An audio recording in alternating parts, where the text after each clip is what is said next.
Welcome to one of the many circle sessions hosted by Wonder Girls. Wonder Girls is a nationwide classrooms movement. We bring relatable female role models into classroom settings through our circle sessions.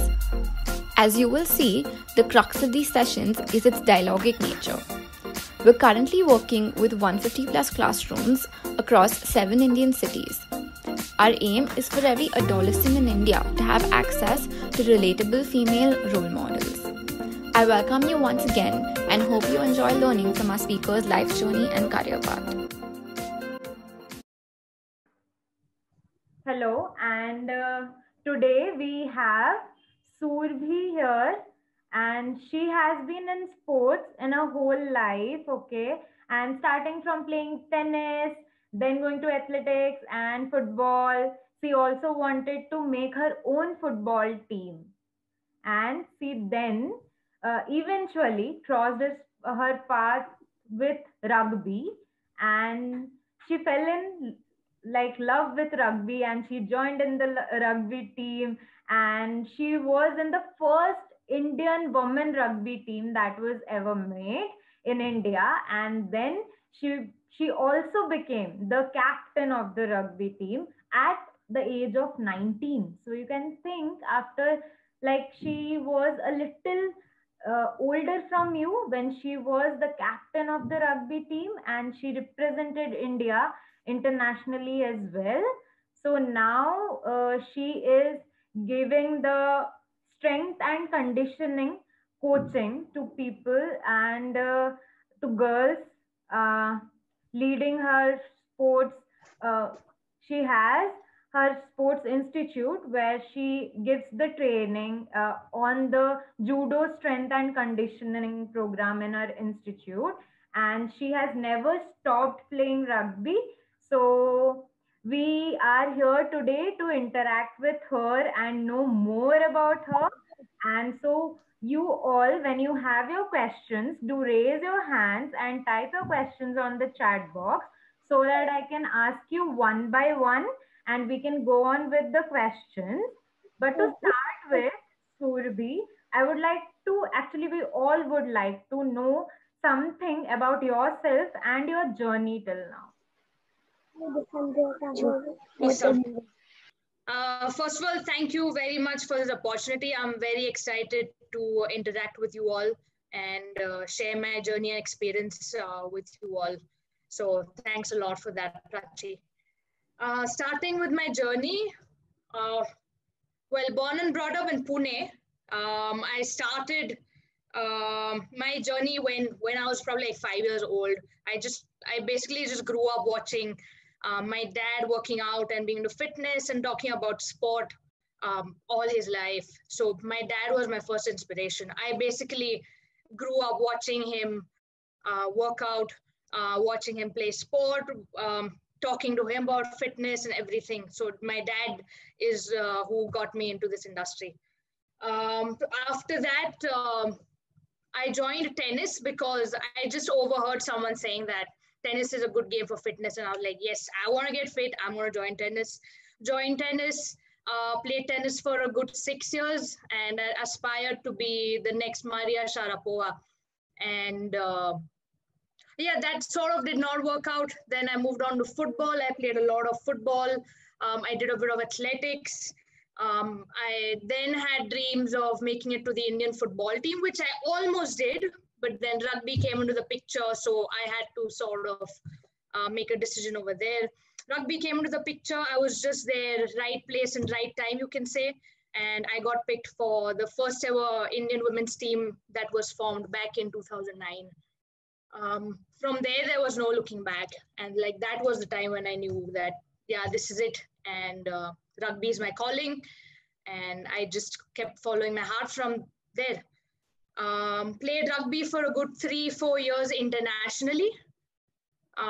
Total, I think the total, my career as a rugby player, international rugby player, would be probably about 3-4 years. From there, before that, I started playing rugby when I was about 14 years old. So I have been in rugby, now I'm 29, so I've been in rugby more than 15 years now. But anyway, 3 to 4 years I played rugby in India, represented India, traveled in a lot of Asian countries, then went on to New Zealand to study, to play, to work. Lived in New Zealand for 2 years, played my heart out, then got back 4 years back, and now I am working over here in Karnataka itself, quite close to Bangalore, as a strength conditioning coach. So now I'm actually training athletes in the gym and just working on their strength, fitness, and everything so that they can perform in their game. Yeah, you actually look to love what you do, because from your energy and the way you are communicating the things, it's quite like visible that you loved playing, representing India in rugby internationally. Yeah, so that's amazing. Listening to your journey, you being inspired from your father. Yeah, like it reminds me that our parents do are the first teachers that like introduce us to everything that is new, and Absolutely. that is how we learn the basics, and it's wonderful, absolutely wonderful. So at what age did you know that this is what you wanted to do always? Good question. I was 10 years old. I was like when since like I started like, how do I put it?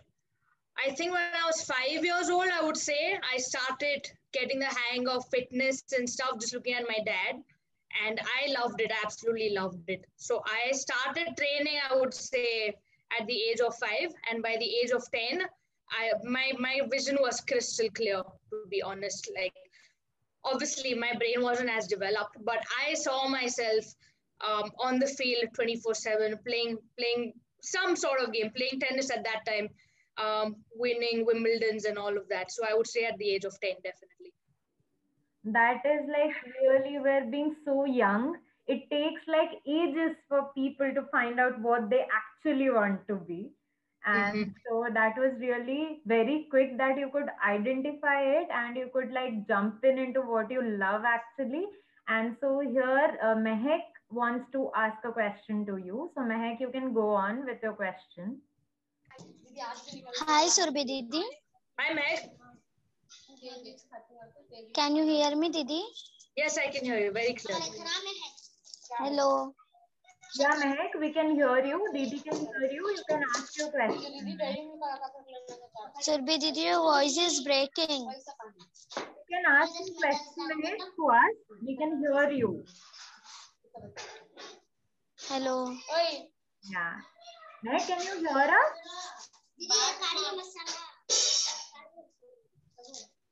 Hello. Hello. Just ask your question, Meg. We can hear you. Hello, Prachi Didi.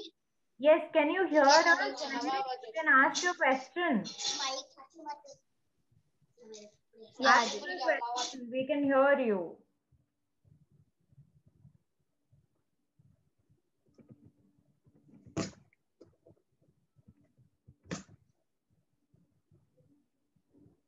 Okay. I think she is having some network issues as well, like us. So, moving on with the question, we will come back to her in a while. So, why did you actually choose to become what you are? Like, why rugby? Good question. I have been asked this question a lot of times before, and I always come up to the same answer when I look back. It's actually the other way around, where rugby sort of chose me, and I didn't really choose rugby. I wanted to like I told you, I was looking at playing football for India. I used to be a goalkeeper. I went on to national level, and from there I had a very good chance of becoming the goalkeeper of the Indian women's football team. But at the same time, rugby came into the picture. So at the same time, let me just backtrack a little bit. When all of this football drama was happening, we were also playing rugby at the same club.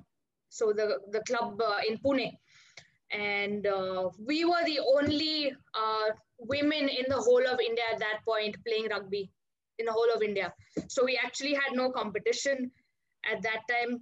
So we used to actually go around India, playing exhibition matches just to grow the game and actually let people know that, hey, we are playing rugby over here. We are women playing rugby over here in India, and it is happening. And then we eventually caught a lot of attention, and then we had Rugby India, so the governing body of Indian rugby. We had Rugby India getting into the picture and then actually forming the Indian rugby team and all of that. So it just happened that I was at the right place and right time. I was just lucky. And because I was a good football player, transitioning to rugby was very easy for me. For rugby, yes, you do need a lot of physicality, but from football, because of football, I was very fast, agile, fit, so I could transition to rugby easily. And then after the first team was formed, it was like an unexpected dream come true, right? Like none of us knew that this was actually happening. This was going to happen.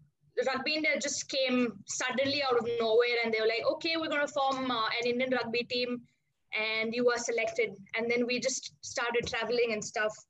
And then at that time, I sort of realized that, okay, there seems like there's a lot of hope in rugby now. And then eventually I shifted to rugby.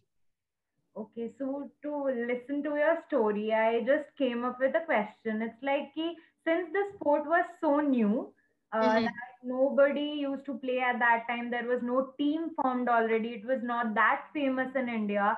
So, like, weren't you afraid that you are getting into a very new thing? It might turn up well, it might not. And when you have a football out there, why are you in rugby? Like, parents even do question that. So, haven't you felt afraid that am I not doing wrong? सब सही तो है ना?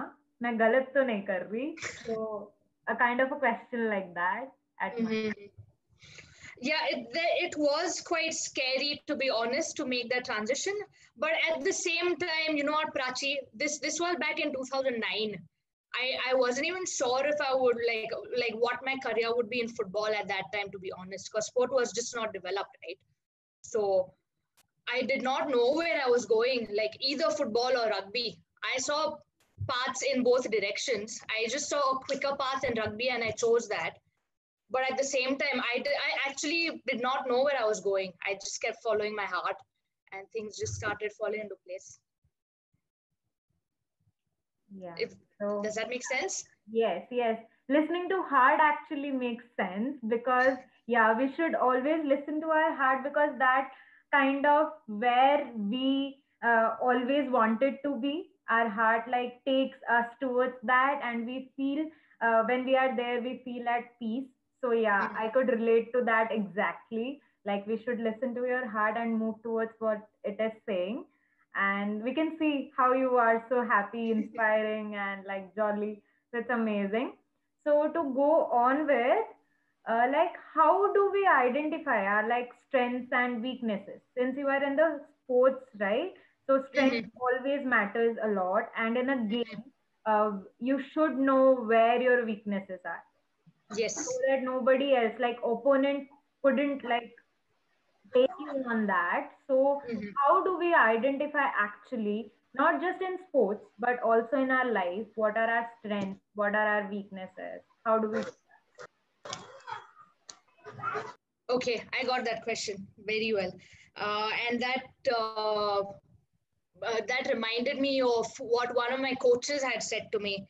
One of my tennis coaches had said to me. He said that the most important thing to know in your sporting career is the fact that the more you play, the better you become. So just keep playing as much as possible, play as many tournaments as possible, and not just play, but reflect after every single match, after every single practice session, what you did wrong, what you did well. So from that day onwards, I started keeping a diary. And in that diary, this was what, 15 years back, I started keeping a diary since then. And in that diary, after each session, I make it a point to write down what went well. So just like 3 points. So for example, after a rugby game, maybe I would get my diary out and write what went well. Okay, my passing was well. I scored a few tries today. So try is basically like you have a goal in football, you call it try in rugby. So just as a reference. So anyway, so what went well would be my strengths. So I'm just reflecting on how the game went. So just 2-3 points. Then you go on to what did not go well. Okay, I missed these many tackles. I did not kick so well, for example. Or I had chances of scoring 5 penalties, but I just scored 2. So immediately that gives me an understanding of where I stand and where I need to go next. So I think that's the simplest and the most effective way of gauging what your strengths are, what your weaknesses are, and just working. And then that just gives you a direction as to where to go ahead. Yeah, even I remember our teachers also used to say us to do diary reflections. Always write diary when you are about to go to bed, reflecting on how your day was.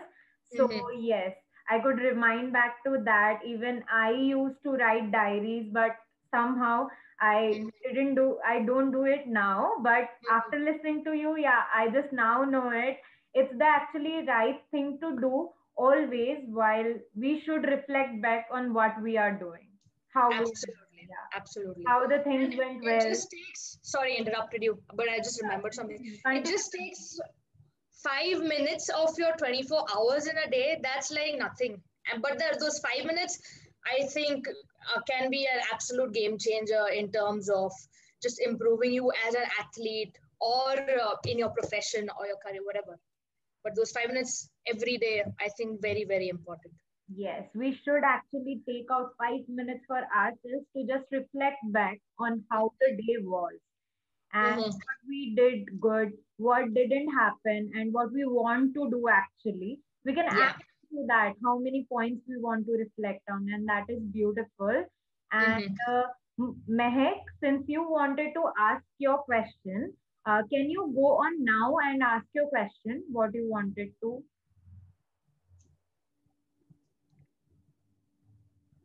Mehek, you are on mute if you are still there. Okay, Didi. Go on. Hi, Surabhi Didi. Hello. When you become a rugby player, you can become a tennis player, you can become a other cricketer player also. Why you have become the rugby player only? Why I became a rugby player? Because like I was just telling Prachi, it was just luck that happened to bring rugby into my life. And then after that, I just love the sport, man, because the sport has everything in it. It has running, it has a lot of agility, it has a ball, it has teammates, and it needs a lot of mental toughness. So it teaches you a lot about life as well. Same like any other sport. So yeah, like now when I look back, I think rugby would definitely be my favorite sport out of all the sports that I've tried till now. Yes. So I think Mehak, your answer has been given. So she played a lot of games, right? So out of that, she could find out what her hearts look for. Okay. And what is there at her heart down so that she can move towards it. And rugby was the calling. And it's Absolutely wonderful. Yeah. And to move on with, like, what were the challenges you faced when you were at school, like at this time when the kids are from 6th to 10th class, like being a girl also and also being a kid at school, what are all the challenges that you faced? good question. First one was time management was a big challenge for me because I was in school. I loved studying. I loved getting good grades. So maintaining that balance of getting good grades and at the same time training for the sport and winning medals as well at the same time, it was quite challenging. But then I think you just learn through experience how to do it. So time management was definitely one of my biggest challenges at that time. Secondly, would probably be I was kind of an oddball in the whole group, I would say.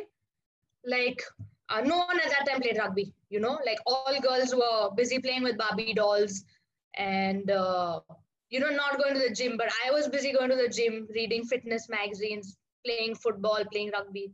So I did get discouraged a lot at that time, but I just kept ignoring them the whole time. It is quite disheartening at times, but then eventually you just become thick. But initially it is challenging, definitely. So I think those were the main two challenges for me. Third challenge would probably be a little bit opposition from my family, but that opposition was basically coming out of care. Because imagine I used to go home with like a black and blue eye or like a broken arm or something like that. And then obviously my parents used to be like, you need to stop this game now. But obviously they did not want to discourage me. They were just trying to care for me at that time. But balancing that and still playing was quite challenging as well. Yeah, that was actually my next question that you answered as well. So, like, it was like how when your parents got to know that you are going to choose on sports, because most of the parents, even now also, they don't want their girl child to be out there on the sports team and playing a tough game like rugby and wrestlings and everything, so that they don't broke their heart, like their hands, legs, they don't like get hurt, because eventually the parents are worried about girls marriage, of course. And so that is where, when you told your parents first, that how was the encounter at that time, like when you told them that, see, this is what I'm going to do in future, so how was their like reaction at that time, and how was it? First, first comment was, no, you can't do it. You cannot do it. You have to get married. We're looking at you becoming an IAS officer or a doctor. Like, you need to get into that field. You cannot get into sport. There's no future for sport in India, so you need to get out of it now. And at that time, I was really angry and I thought they were not being supportive. But like I said, at that time, sport was just not developed, right? Like, not developed at all. And they were just trying to look after me in the end. So their point was not wrong. But at the same time, I was really, really stubborn. So I just kept whatever, ignoring them and just kept playing. They couldn't stop me from playing because they knew that that's what kept me happy. So yeah, I hope that answers your question. Yes. So since they told a no, you might be in a like dwindling place, like they are telling no, but you want to do it. It eventually happens that I want to do something and my parents are opposing it. So Yeah. how do we come up? Like how you tackle with your parents on that, that how what you want to do is right, and how you justified yourself. When is the day like they told yes, and how it was? The justification part, especially with Indian parents, is almost close to impossible. Like, no matter how much you tell them, they're not gonna believe you. And that's just the truth. That's just the truth. You can't really get around it. So what you gotta do is keep them happy by studying, getting good grades, but at the same time, keep training, keep chipping away, and just show them by doing it. So my parents, when they saw me getting selected in the Indian team, then they were like, okay, this thing is something serious. She wasn't just what do you say? वो बोलते हैं हाँ में तीर मारना. She wasn't just talking crap basically. She was quite serious about it. So only when they saw results is when they started getting serious about it. So no matter how much you talk, in the end, what you do matters the most. So if you want to show it to them, you have to show it to them by doing something and by achieving something through your actions. Your talking is not going to help. Yes. So that reminds me of like actions speak more than the words. Absolutely. Absolutely. So we have Sadhya and Mehak with their questions. So Sadhya, if you can go on with your question and followed by Mehak. Sadhya, since you are on mute, you can come off mute and ask your question.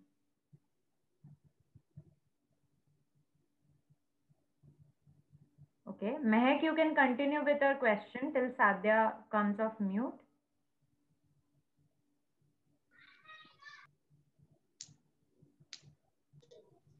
Mehak, do ask your question. Yeah, Didi. Surabhi Didi, who has supported you to become a rugby player? Say again, please. Who has supported you to become a rugby player? Who has supported me to become a rugby player? My coaches, my family, my rugby team, and myself. Yes. So, Mehak, could you got your answer? Yeah, I think she heard that. Since you are on mute, I'm taking it a yes. And so, Surbi, we do know that Yes, parents. Didi. Amazing. Then, Sadhya, you can go on with your question.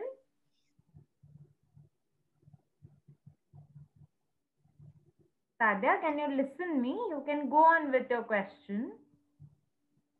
You are on mute. Prachi Didi, Yes. your network problem Didi is very loud. Okay. You can't hear, Didi?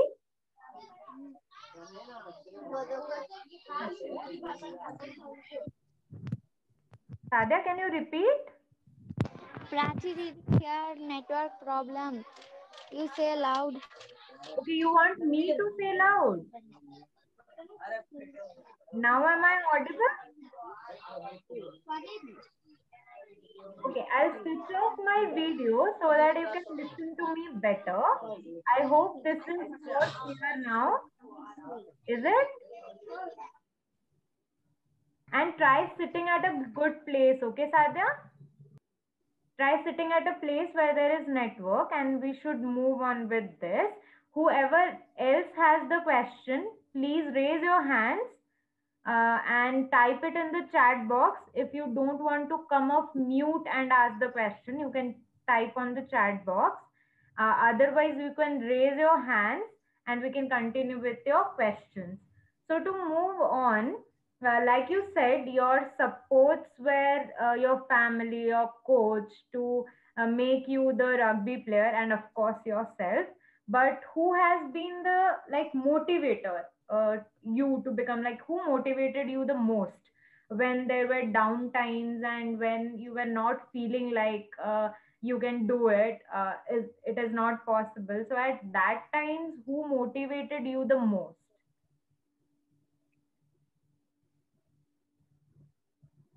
Okay, I got your question.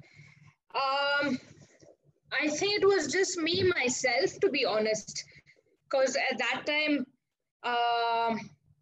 yes, like everybody was there, like my family, coaches, friends, everyone was there to support me and to motivate me, but they could not see what I could see, right? So I had a vision and I could always see myself being on the field, playing rugby all the time, all the freaking time. So whenever I used to feel down, that vision used to pop up in my head, and then that used to just motivate me and drive me and just keep going. So I would say, yeah, I definitely motivated myself during my tough times, and I still sort of tend to do that. Yes. So what was initially your very first step that you took towards your career?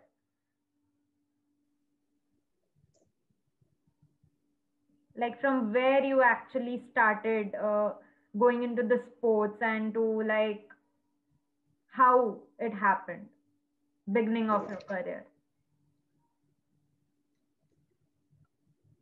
Can you reframe that question or elaborate a little bit more Okay. on that, please? Yeah. So your very first step that you took towards your career, like your dream, that you want to become a rugby player, like what's the very first thing that you did when you wanted to become that, or when you wanted to be in rugby? So what's the very first thing that you did for yourself in your career? Okay. I think I joined a gym first and foremost, because at that time, gym was a very naive, not naive, but very new concept, and nobody thought that gym was important, or especially for a girl, doing strength training was important. But I realized it way earlier in my career that to make a mark, to perform at a high level in rugby, I need to go to the gym. I need to get stronger, and that I would say was a very important step that I took towards my career. And that also started because I got injured in the first place. I got injured in my first ever international tournament. I had a horrible knee injury. I got operated, and then after that, my support system, so my doctor, my physio, and all of them told me that, hey, if you're really serious about the sport and you want to make a mark in the sport, you need to start working out and training in the gym and getting stronger and lifting heavy weights from now on itself. So that was probably my first step towards. I hope that answers your question. Yes, it does. It does. Yeah, it makes sense completely. Yes. So, Okay. am I clearly audible to you?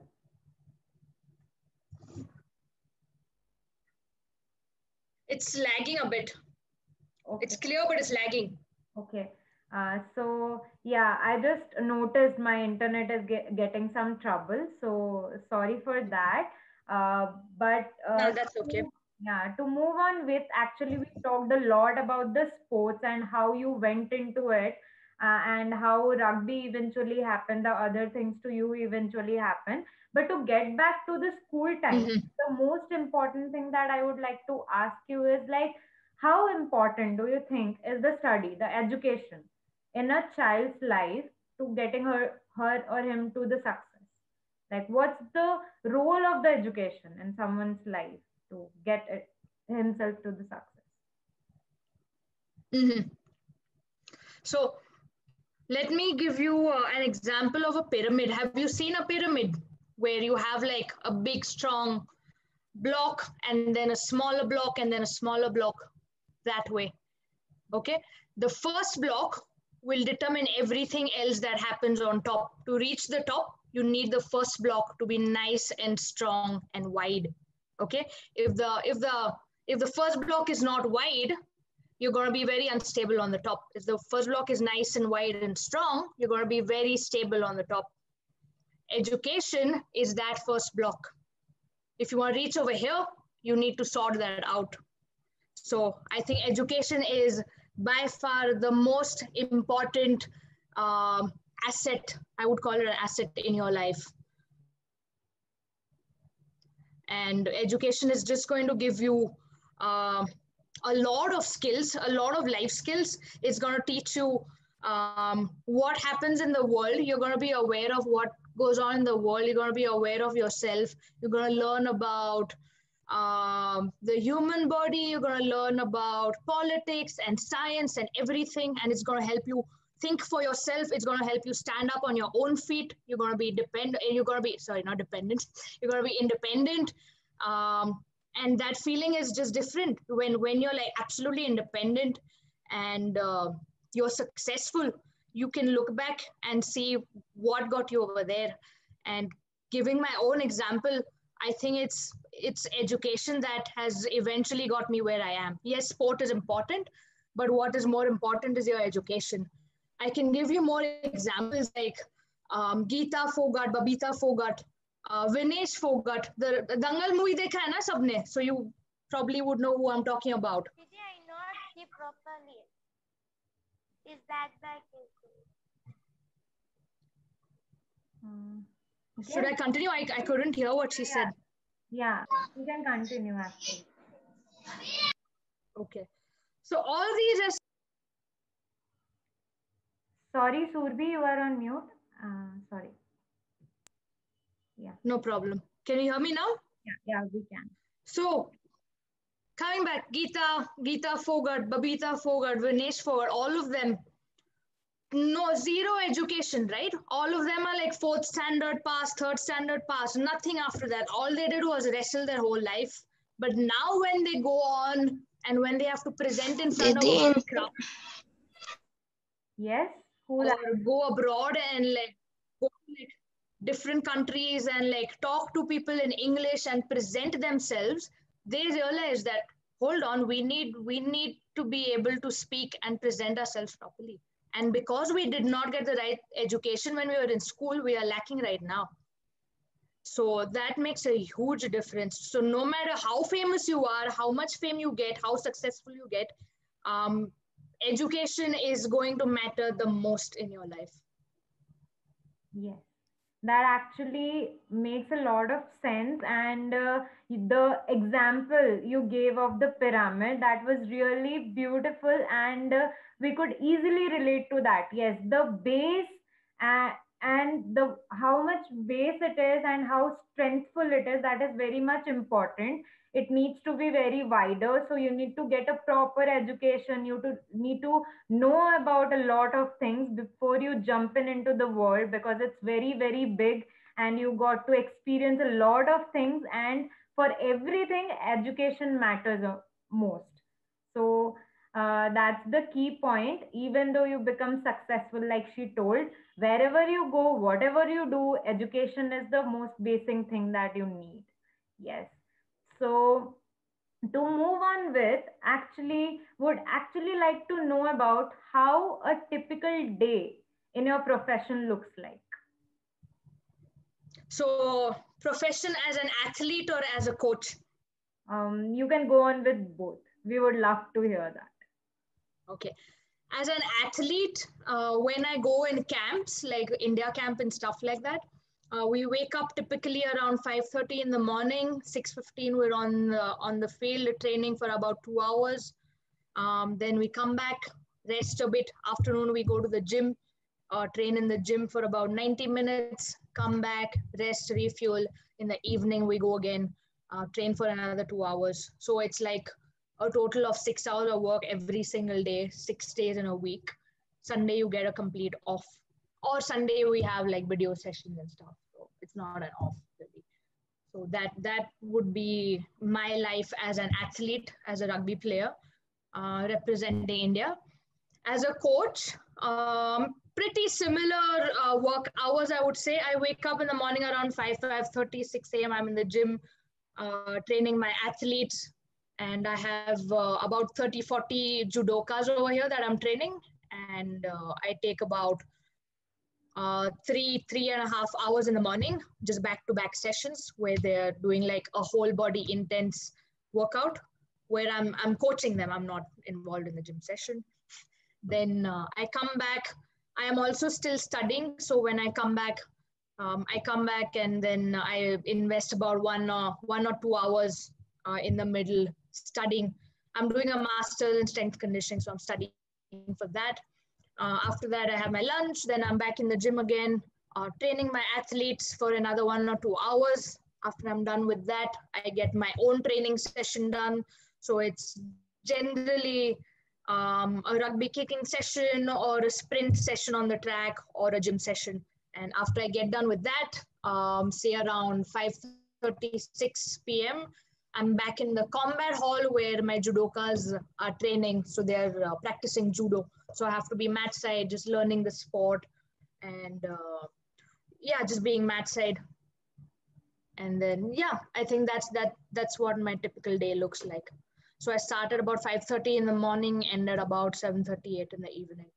Yeah. Repeat. So here I come up with like two very important questions. Like one being, every day you wake up so early and you work so hard, don't you feel like I should get some more rest? I should sleep and like just take this day off. But at the same time, what's the importance of getting up early in your life is? Good question. I do. At times, I do feel like I just want to like stop everything and then just go to a beach and just sleep and enjoy myself. But then I just remind myself why I'm doing this.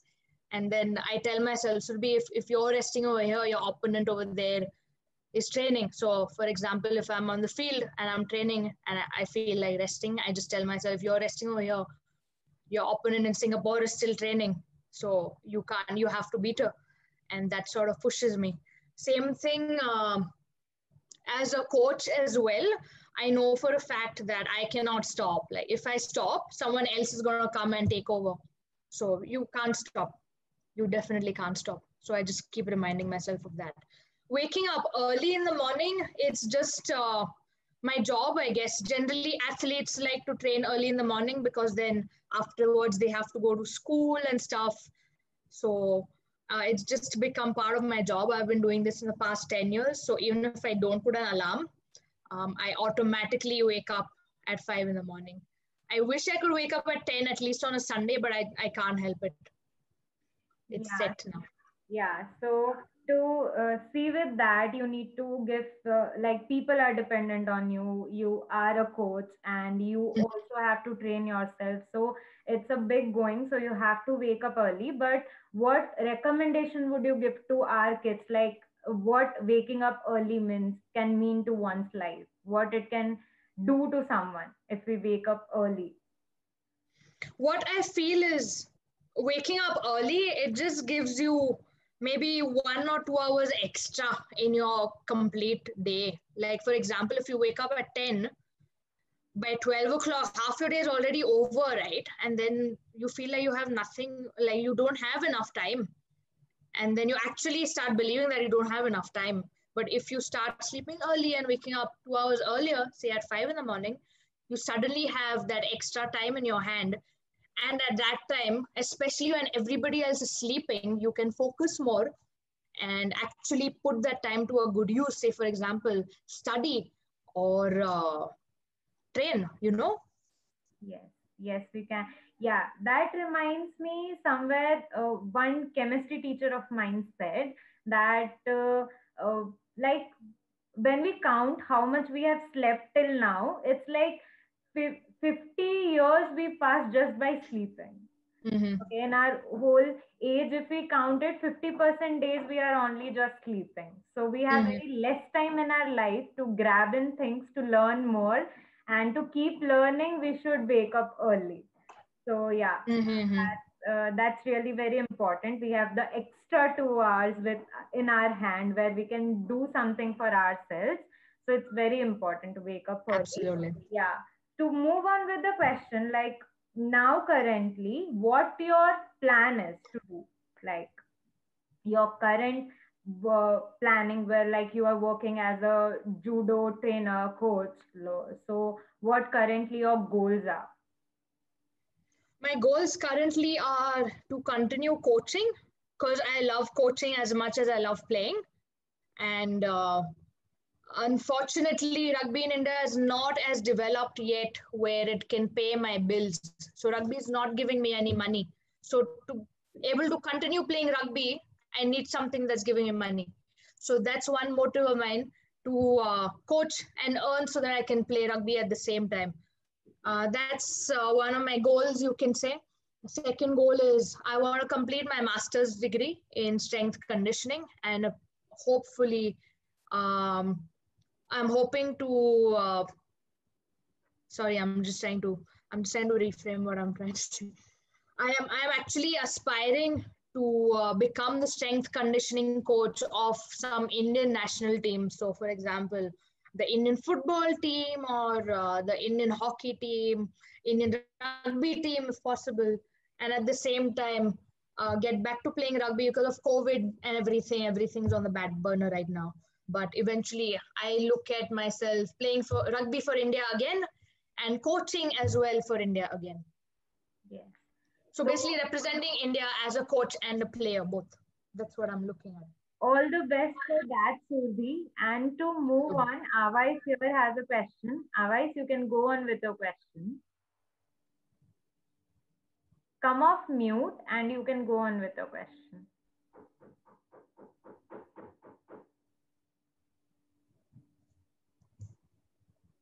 Avais, you are on mute. Okay. You can type down your question on the chat box. If your network is lagging a bit, you can type your question on the chat box. I would ask it here.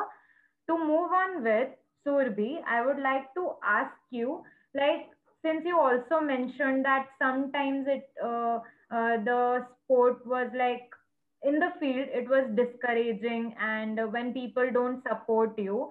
So when actually, like in these situations, when people are discouraging you with your sports or whatever you are doing, how like how do you think we can overcome with this, and how have you done that? Overcome. That's a loaded question, but I'll try to answer it at the best of my ability. I think people are going to discourage you. Prachi Didi? Yes, yes.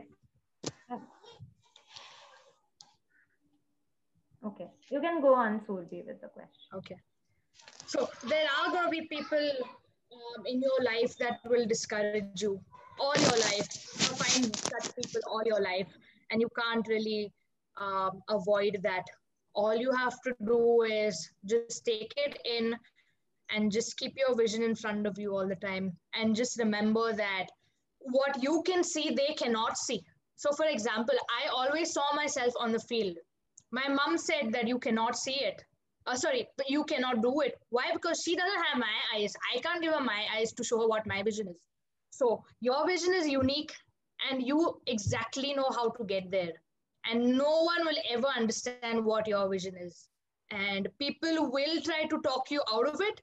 Some of them will be your well-wishers, like your parents, who actually are trying to look after you. And some of them just basically want to pull you down. You're going to get both types of people. But whatever happens, whenever you feel discouraged, just get your vision in front of you and have immense belief in that vision. And that belief is going to let you overcome all of this discouragement for the whole time, I would say. Yes, so that a kind of discouragement we talked about, like when people tell us something, but we know that we can do it, so we should focus over it and go on with that belief. But just keep ignoring. Yeah. That's all you can do. Just keep ignoring and let your medal speak for you. Yes. You don't speak, just walk away, I would say. Yeah. So there again, we come in as like your actions speak more than your words. So keep on doing your action and the results will show up. So moving on with the related question, like if you are doing something that you love the most and like you are failing in that, failures are there in your part. Like the time when there are failures and you can't see the things turning up, like how can we just encourage ourselves and we can just keep going on with what we are doing? What I feel is people have really given failure a bad name. I really don't think failure is a bad thing, firstly. So always remember, failure is very, very important in your life. So whenever you fail, you need to take it in. Don't deny it. Yes, you failed, and yes, it does feel like shit. You do feel bad that you failed, but do not never deny it. There's a reason why you failed, right? So you need to try and hunt that reason down. Why did you fail? So again, coming back to journaling, get your pen, get your paper out, write down, why did I fail? What went wrong? What do I need to work on? And just take that feeling in, man. I mean, yes, like I told you, it feels horrible. Like we've lost, like Team India has lost so many times, and being the captain of the team, it all comes on me in the end, you know. So it does feel horrible at that time, but then you can't really get away from it. Just take it in. Just, you know what you say, you embrace it. You embrace that failure, and just try to learn from it, you know. And something else I wanted to add to that, you embrace that failure, and no, it slipped my mind, completely slipped my mind. But basically, don't take it in a bad way. Yes, now I remember what I meant to say. Also, one more thing, that feeling bad that you get, that bad feeling that you get when you fail, is actually a sign that you really care about the sport, or you really care about what's in front of you. If you don't feel bad, that's a sign that you probably need to look for something else. Your heart is somewhere else. So that feeling bad, you should take it as a sign as well. Yes, so failures are not negative. Kids, you can learn from here, they are positive. This word is positive because it can make you learn so many things. Just look Absolutely. back and reflect, like what Yes. has turned up and what not, and learn from there, okay? So failure is good. Remember, it is good. It's not bad at all. Fail, learn, and do, and move on. Yes. And feel bad when you lose, because that's going to tell you if you really like what you do or no. So feel bad when you lose. Yes. That doesn't mean you zabardasti feel bad. Like, it should come from here, from your heart. Yes.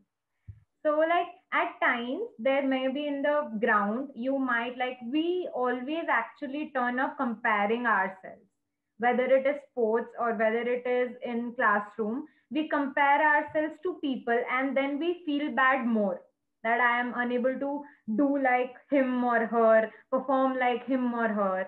At that time, like, what do you think? Should we compare with people?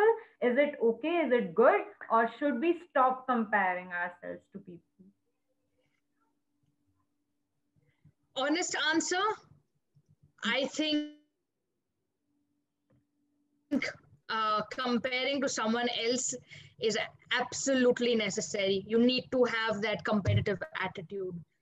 Like, people say jealousy is a bad thing, but I really don't think jealousy is a bad thing. Like, I feel jealous so many times of my teammates who've gone ahead of me.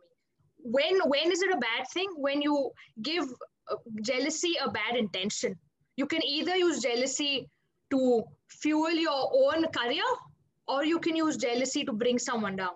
That bringing someone down is a strict no, you never do that. But feeling jealous so that it drives you to get better, I think that's a good kind of jealous that you need in life. So comparing is not a bad thing at all, and I do it all the time. I think about why this person is better than me, and that just tells me where I stand, where that person stands, and I can clearly see where I need to go. So yeah, definitely compare. Yes. So we are running short of time, but it was amazing learning from you a lot. So to end up with, I would go on with the very last question. So what's your last piece of advice for all of us present over here? Okay. My last piece of advice would be, firstly, like I said, educate yourselves well. Be very well educated. I'm just reiterating the same thing because it's very, very important. Secondly, just follow your heart. Whatever happens, just keep following your heart. If your heart tells you not to do something, listen to it. Don't get bogged down by pressure where family is asking you to do something, but your heart is somewhere else.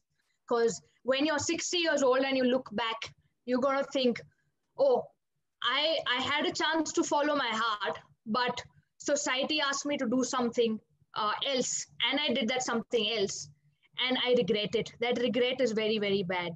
So whenever you're going through such a situation, always remember to follow your heart. And yeah, that would be my advice. So educate yourself, follow your heart.